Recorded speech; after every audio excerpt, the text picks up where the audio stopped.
What do it do, YouTube? It is your boys CJ and Tro back at it like a bad habit. If you want something, go grab it.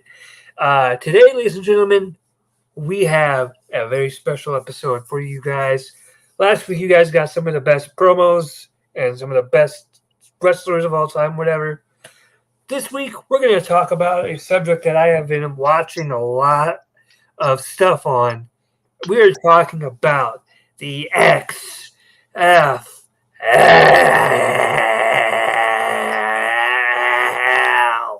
can't do it quite as good as Bruce Pritchard does it. I'll mess my throat up. But before we begin, if you're new to this channel, please hit the subscribe button. Mr. McMahon, tell them what happens if they don't. You're fired.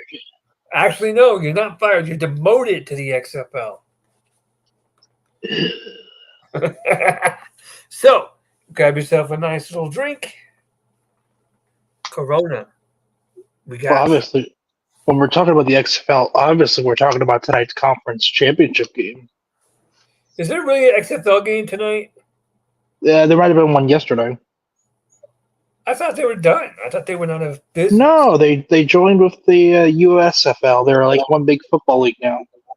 Oh, well, we're talking about the original XFL that debuted back in 2001.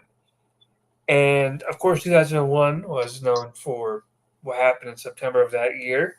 But before we talk about before we talk about that, we got to go back to 1975. And the point of references I'm using when I talk about this kind of stuff is I watched the 30 for 30 documentary on the XFL and Bruce Pritchard's podcast, his episode on Something to Wrestle With. And that whole intro I did with the XFL thing. Please go watch Bruce Pritchard's podcast because he does it much, much better than I ever did. Trove, tell us, man, what are your memories of the XFL? I didn't know it even existed. Really? Until I was older. Well, that's right. You're a young man, aren't you? Yes. I remember the 2020 XFL. Yeah. So, like I said, before we talk about the XFL, we got to go back to 1975. Dick Ebersol and Lorne Michaels created a little show with a small little cast. You may have heard of this show. It's called Saturday Night Live. And when I say some with a small cast, you may have heard of some of these people in this cast. I'm talking about Chevy Chase, Dan Aykroyd, Gilda Radner, John Belushi. What was it? What was the? Those are the names. Garrett Morris was one. Jane Curtin, and there was one other one like Lorraine Newman. Yes, I remembered it. Thank God. I was going to feel so bad if I didn't remember that. Lorraine Newman, and they were a great cast, but we're not talking about SNL. We're talking about XFL. And anyway, so Dick created SNL, and it was such a smash hit that they gave him, I believe they made him the president or the vice president of NBC. And we're going to fast forward a couple of years because now we're going to WWE in the 80s. Mr. McMahon is a huge success in pro wrestling. Dick Ebersol was a huge success with TV shows. So you put those two together, and it's like peanut butter and jelly. And they became buddies and blah, blah, blah. And Dick had to leave NBC because he got a better position, because he got a better job somewhere. I can't remember where off the top of my head, but he got a better job somewhere. So he leaves NBC. McMahon continues to build his brand. And McMahon wanted to try something new besides professional wrestling. which really doesn't make sense to me. Maybe, Tro, you can shed some light. But if you are you playing video games? No, Oh, it sounds like you were like flicking a joystick or whatever. no. But if you are successful in promoting pro wrestling, right? Why then would you try and put your hand into a different pot, so to speak? Want more money? I guess I can get that. So, fast forward to the year 2000, and McMahon and Ebersol, they announced that they are going to create a new football league called the XFL. And the relationship with Mr. McMahon and the media is tumultuous, to say the least. There's one clip in the 30 for 30 documentary where somebody goes, McMahon, is this your quest to go legit? And McMahon goes, well, I just love that question. He goes, may I never ever thought, or may never ever be thought of as fucking legit. And that's a quote. That is an exact quote. And they beat McMahon up because they think that the football league is going to be like WWF was at the time, which was, big boob women and violence and all this stuff. Probably because it was promoted as that kind of stuff, or it was going to be violent and all that stuff. And I know I'm talking a lot. I'm going to let Tro speak a little bit here, but where was I going here? Oh, I lost my train of thought. Tro, take over for a minute. Tell us what you know about this. Vince McMahon saw an opportunity. He saw that the NFL had no competition. NBC at the time wasn't broadcasting NFL. Right. So they lost their broadcasting rights. Yep. Yeah, it made sense that hey, well, let's see how this works out. Vince had a good relationship with the guy, so it was a test. It failed absolutely miserably. But we'll get to that. Don't get ahead of us. We'll get ahead of the story. We'll get to the failures. But yeah, like you said, NBC lost their rights to air the NFL, and so the XFL was born. And there's a very famous interview I want to discuss before we get into the other stuff. Mr. McMahon on Bob Costas. Have you ever seen this interview? Yeah. This interview was absolutely wild. It was awesome television. And it was funny because in the 30 for 30 documentary, Bob Costas talked about this. And he goes, well, maybe I'm just naive, but I never felt like I was in any danger. And McMahon was like, man, if you only... McMahon was telling himself, man, if you were only 300 pounds and like 6 foot whatever, you would crush this guy. And yeah, the media wasn't very kind to Mr. McMahon. Can we agree on that? Yep.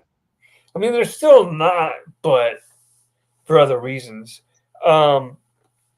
It's amazing what 23 years does to somebody. But yeah, so the media was complaining. So the media wasn't very welcoming of the XFL. And they were. It's funny because at one point, one of the people in charge, Basil DeVito, I'm not exactly sure what his title is in the WWE, but he talked about, sometimes I read my own memos where it says, we were really on target. We're moving real fast, blah, blah, blah, blah. And he's like, I don't know what I was thinking, because they were, I believe, 3 or 4 months they were 3 or 4 months away from the opening kickoff. They had no players. They had no coaches. They had no team names. But hey, they had a football They had a logo, which you could see in the background right there of our video here.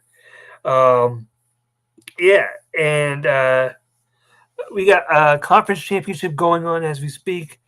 Brahmas are currently leading the Battlehawks 13-0. Okay, Frank is keeping us updated on what's going on there. Shout out to Frank. But yeah, so let's just talk about some of the fumbles. Let's talk about the no fair catch rule, where people got injured. Do you remember this rule? So what is it? Yeah. So what is this? You're gonna some of these football terms. You're gonna have to explain to me. Because I don't watch football. So what does no fair catch mean? Is there like a fair catch rule in football or something? Yeah, when the ball is kicked up in the air, you can wave your arm, wave your hand, and then the defender cannot touch you when you catch the ball for like a punt or a kickoff. Okay. Can you explain it a little bit simpler? Guy kicks ball up in air. Other people running at guy who's trying to catch the ball. Guy puts arm up in air. No, touchy. Don't touch the football. Don't touch the guy who's trying to catch the football because he put his arm up in the air. The person trying to catch can't get hit. Yes. Okay, thank you. They did that. They did a scramble for the ball, which is you have these two guys lined up, and I don't know. I don't remember the yard line number, but you got to run and you got to try and go grab the ball, and people got hurt on that. That was failure number one. People got hurt on the scramble for the ball. It was literally the first play. Literally the first play of the XFL. Someone got hurt because of that stupid thing. Yeah, and that's the other thing that we should probably bring up. They had an A game, they had a B game. So when you said the very first one, that was for the B game, not for the A game. Yep. But the difference between the A and B game, the A game made it on television, the B game didn't. So that's also important. So people got hurt. They tried to put a guy on the field with the camera in the action. So he would be running with the football players. He would have to keep up with the football players. Good luck with that. And you have to keep up with the football players, running up with them, and risking injured. And this cam became known as the. Do you remember what it was called? No. It was called the Bubba Cam. And they mentioned this on the 30 for 30. The guy, one of the guys was saying, yeah, we named it the Bubba Cam, but Bubba never showed. Bubba was never on the field. And yeah, so that was kind of wild. They had Dick Butkus involved. They had there was a player nicknamed, I should say, He Hate Me. And I can't remember what his name was. His name on 30 for 30. I can't remember what it was off the top of my head. I'm going to see if I can find it real quick. By the way, folks, like we said, Troy, tell them what to do while I go find this information. Subscribe and hit the bell. And if they don't, you're fired. That's a fact. No. You got to get it right for this episode. You're demoted to the XFL. I'm going to make sure I get this guy's name right, though.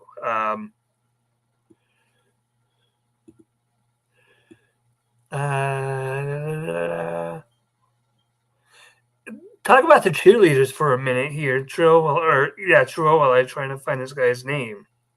They found the strippers off the corner, said, hey, want to be cheerleaders? And hey, no. There you go. That's not what happened. You're right. They went to a strip club instead of this street outside the arena. I got it. What was his name?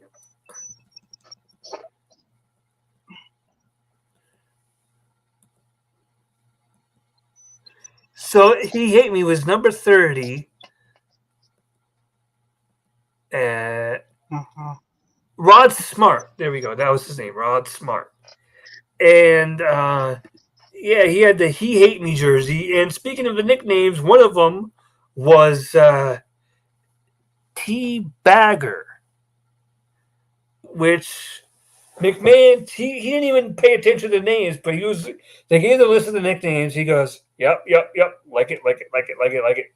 And they go, "Did you take a look at this guy's name? T Bagger." And Bruce Pritchard does a really funny skit about that on his podcast, where basically his co-host Conrad is telling him, "Hey, did you see this guy's name, Teabagger?" And the guy goes, and Bruce Pritchard as Mr. McMahon would go, "Well, maybe he likes tea. What's wrong with that?" Mr. McMahon says, "Do you know what teabagging is?" "Yeah, you put the tea bag in the tea." "No, sir."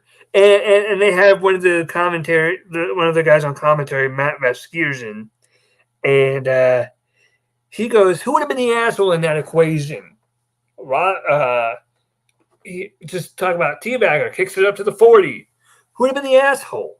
Me, because I have to say his name, right? So yeah, so Teabagger didn't make it into the game, I don't think.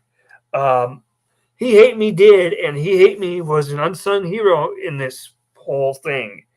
That's important. They had Jesse the Body Ventura, or should I say, in this case, Jesse the Mayor Ventura, because he was the mayor of Minnesota, I do believe.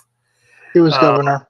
He was the governor. I'm sorry, Jesse the Governor Ventura. Thank you. I said the mayor, the governor Ventura, as a commentator for the XFL. That's a pretty big get. And then they also brought in Jay Lawler and Jim Ross as well to be commentators. Matt Vasgersian tells a really good story. So during the first game, they came back from commercial, and there was like a neck to navel shot of a cheerleader. What? I'm sorry? What? What'd you say? I'm just talking to myself. Oh, there's a neck to navel shot of a cheerleader as they're coming back from commercial. And Dick is telling them, "Hey, just go ahead. You can ignore that, right?" And Vince is in his other ear saying, "Matt, talk about that. Sell it, right?" And he doesn't know what to do. He doesn't know who to listen to. And so he just says, "I'm uncomfortable." And at that point, after that game, he was called in Mr. McMahon's limo. And McMahon goes, "Matt, you're just not getting it. We're going to demote you to the B show," right? And so, and Matt goes, "Yeah, they did it. They demoted me because they're like, oh, this guy sucks because they're not doing what he's not doing what we told him to do or whatever." And of course, what would you do in that situation? You got one guy in one you're telling you to do one thing, one guy in the other you're telling you to do the other. What would you do in that situation? No, listen to the right guy. You would listen to the right. So who was right in that situation? Dick or Vince? Probably Dick. Don't even acknowledge it. Yeah. I actually would agree with that. Believe it or not, I actually would agree that Dick was. You don't sell that kind of stuff. So then he gets demoted to the B game or whatever. And now let's get to game number 2, because game number 2 is when some shit went down. So they're playing a game, and about 30 minutes into the game, the power goes down. It's out. Completely gone. Right? And everybody's freaking the heck out, trying to censor it here. But everybody's flipping out. One guy sees one of the commentators. He's a big dude. he sees this as an opportunity to get up and go to the bathroom. So as he gets up, he jumps from his seat, he jumps down off the platform, and this giant puddle, and this water just gets all over Vince and Dick. And yeah. So the power's out. Vince and Dick are soaked. And oh, by the way, I forgot to mention they had to they had to get to SNL. They had to get off the air to go to SNL on time because they had Jennifer Lopez hosting that night. Because again, folks, this was 2001. SNL is a big deal. Jennifer Lopez is a big deal. Those two things, peanut butter and jelly, once again, as I talked about, and so they were like, "Well, we got to get out, so we got to get out the air on time so we can get to New York so we can go to SNL, right?" And that doesn't exactly happen, right? So what happens is the power was out, so they had to go to the B game, which was much better game than the A game, I guess. And so I'm taking my shoes off there. But the B game better than the A game, and then the A game stuff gets back on. They're playing, and when you know who won the pony, it goes into overtime. And then goes into double overtime, and I think even triple overtime if I'm not mistaken. Maybe I am. If I am, I am. But the game keeps getting pushed. But the game keeps going. They got to get out the air. They got to get to New York to go to SNL, and yeah, it was just a mess in game number 2. Do you have any thoughts on the game number 2? Nope. And the cause of the power outage, by the way, you know what the cause was? What? Somebody forgot to put gas in the tank that provides all the power. Mm. So the NBC people are pointing at the WWE people, and the WWE people are pointing at the NBC people. A lot of fingers being pointed to every which direction, and it's just like, why didn't somebody think? I don't care who it was. Somebody should have thought to put gas in the generator, right? I mean, and so that happened. I almost forgot to mention, before all the games started, there was a blimp crash into a seafood restaurant. Nobody was injured. Nobody was hurt. Thank goodness. But yeah, so that kind of happened.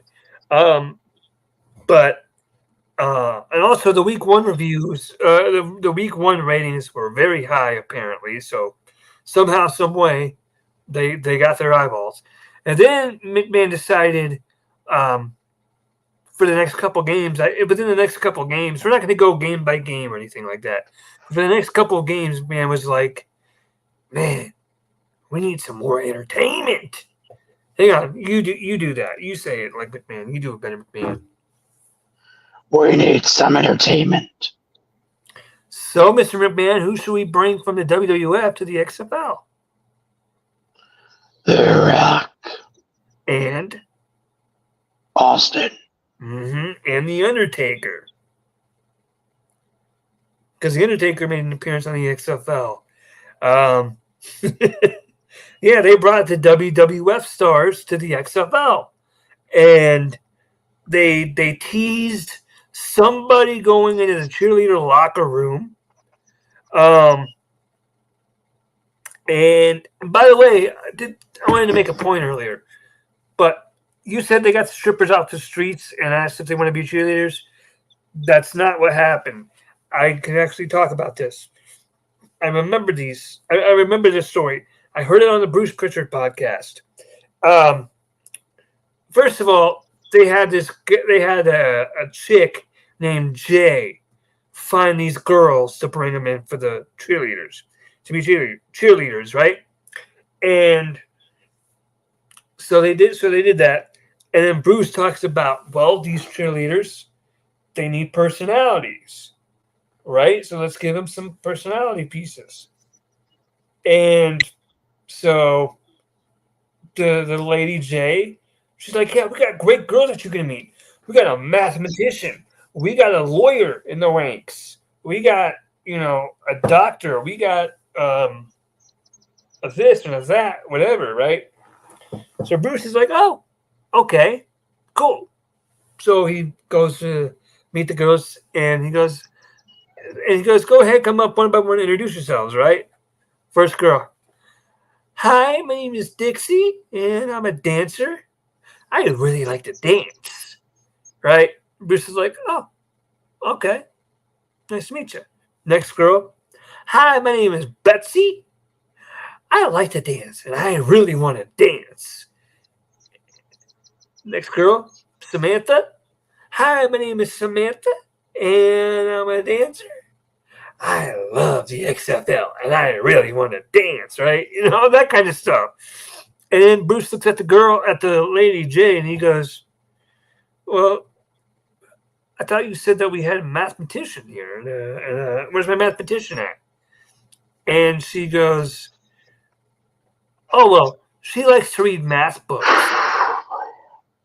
Which, by the way, for the question, who in their right mind or left, whichever one you want to go with, likes to read math books for fun? Don't know. And he goes, okay, well, maybe we could do something with that, right? Where's my lawyer girl, my lawyer chick? Oh, well, she's all legally blonde, so she knows a little bit of the terminology. That's for the record, that's not what Bruce said on his podcast. I can't remember what he said about that. That's me adding my own coloring to that one. That's on CJ. So send your hate tweets about that to @Tro on Twitter. But he said that. And where's my doctor chick? Oh, well, I think she put a band-aid on somebody at one time. Once again, that's me saying that, so send your hate tweets to Tro, please. But yeah, just basically, he was sold fake goods, is what I'm trying to say, right? And so these cheerleaders, they were not strippers necessarily, but they just were not entertaining. And also, they allowed the players to date the cheerleaders, which kind of a cool concept in all reality. I mean, let's be real. I'm not going to knock that one too much. But, and I know I'm talking a lot in this episode because Tro is a little bit too young to know any of this stuff. He's a little, not immaturity-wise, but he didn't watch the original XFL or any of it. And I doubt that he watched the Bruce Pritchard podcast or the 30 for 30 on it. So I'm going off what I know, what I remember. But Tro, let me ask you a question. Where's my football? It's on right now. Fair enough. One other thing we'll talk about, and then we'll kind of get out of here, I guess, because I'm not gonna cover the actual game itself or any of the football stuff. But I will say about they did try to add that wrestling element into it with Dick Butkus and not Dick, Rusty Tillman and Jesse Ventura, where they try to make it look like those two were going at it head to head. They had like a video package of them talking trash to each other, all that stuff, and wrestling. Jesse said it in the 3 for 30. He said wrestling isn't the show that football is, and he's absolutely right. In my opinion, and Tro, maybe you can disagree if you'd like, but in my opinion, Wrestling is a lot more bombastic and a lot more show. What's the word I'm looking for? It's more show than it is sport, and football is more sport than it is show. Is that a good way to put it? Does that make any sense? Yep. Um, so I think just if you, when you try to blend those two together, I don't I don't really see the spectacle. That's what I'm thinking. That's what I'm looking for. Wrestling isn't the spectacle that football is, and vice versa. That was the word. Um, and I think mixing the two, I applaud the effort, and in theory, it's a great idea. But then when you try to execute it, there are so many things that you have to have for it that they just didn't have at the time. And I mean, you got to have, first of all, you got to give the teams time to train properly, the players to um, work to like gel as a team. They didn't do it. Uh, you know, the training camps did not last very long before the game had to start.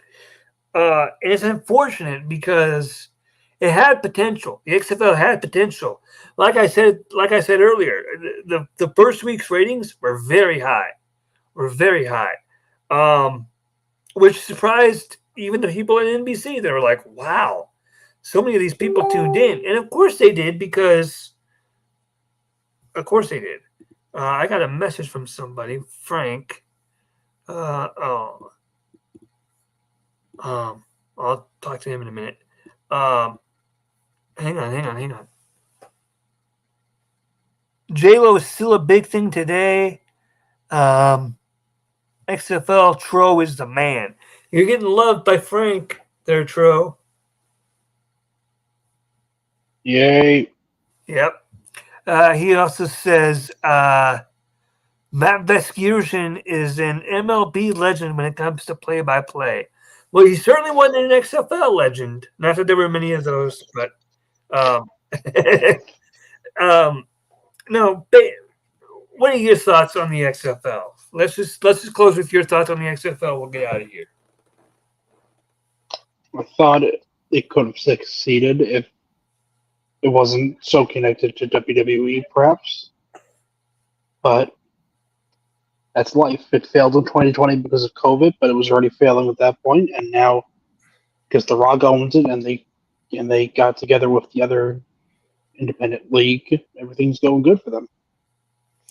Yeah, it should be noted that they did bring it back, and it was funny because at the end of the 30 for 30, they actually showed Vince and Dick having dinner and basically blowing each other hard. Um, Dick tells Vince, "I told my wife that if something were to happen to us, I want you to take care of our kids, and I sincerely mean that." And Vince goes, "Hey, thanks, I appreciate that." Back at you after that Yep. long pause. I think he said that part just to be polite, honestly. But yeah, XFL had potential. It's a shame that they weren't given a fair chance. At the same time, the chance that they were given, they didn't exactly blow anybody away. Uh, the whole SNL debacle thing. Listen, listen. That kind of stuff is going to happen sometimes, and you just got to learn to work your way around it. SNL has developed some big stars like Will Ferrell, Adam Sandler, as I mentioned, Dan Aykroyd, Chevy Chase, Jane Curtin, Lorraine Newman, Gilda Radner, just a bunch of big names. Eddie Murphy, um, bunch of big names. Um,